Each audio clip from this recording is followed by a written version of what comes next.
The rebels.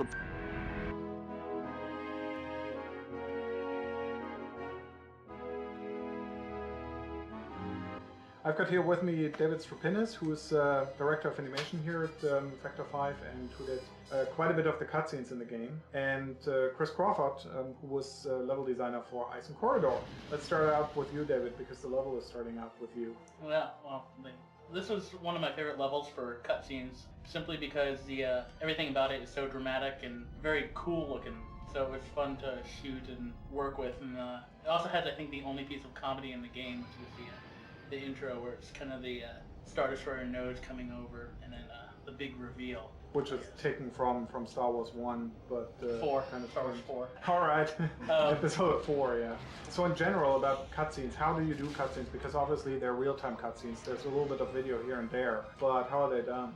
Well, the process usually starts with talking with the level designer over what he needs to accomplish with the cutscenes, story, mechanics of the game, like for this one, craft switching, and then we sit down, talk about what we want to accomplish with the cutscene, and then I sit and I play the level for a couple of hours and try to get some ideas as to what are cool areas of the level, and we usually storyboard it out, or at least make quick visual notes, and then it's just a simple process of working within Maya.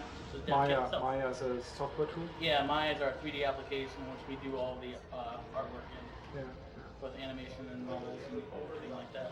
How many movie tricks are you able to use nowadays? Because I mean, compared to say N64 or even the Super Nintendo, the cutscenes can be much more elaborate, obviously.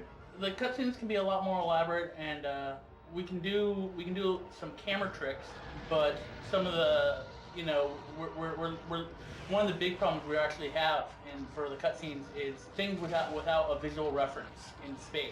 Trying to get the sense that the ships are moving, which in both Star Wars and in the movies, what they would do is they just move the stars in the background. Mm-hmm. But here we can't do that because if we move the star, in order to do that, the lighting on the ships change. So we have to figure out tricks there to try to get a sense of the ships moving and that kind of stuff. But we can do camera cuts, which are pretty cool. We can pretty much do a lot of tricks. The one problem, like I said, is not being able to cheat as much as you'd want to with rendering. Chris, about Ison Corridor, what's special about the level, or what's specific about the level?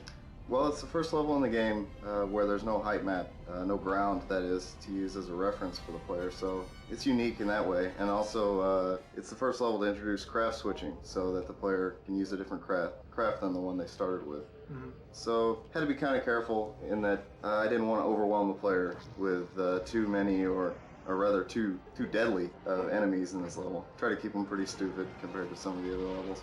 As for the craft switching thing, the way we introduce that is through one of David's cutscenes. We just show Wedge switching craft, and hopefully that will explain it pretty well to the player.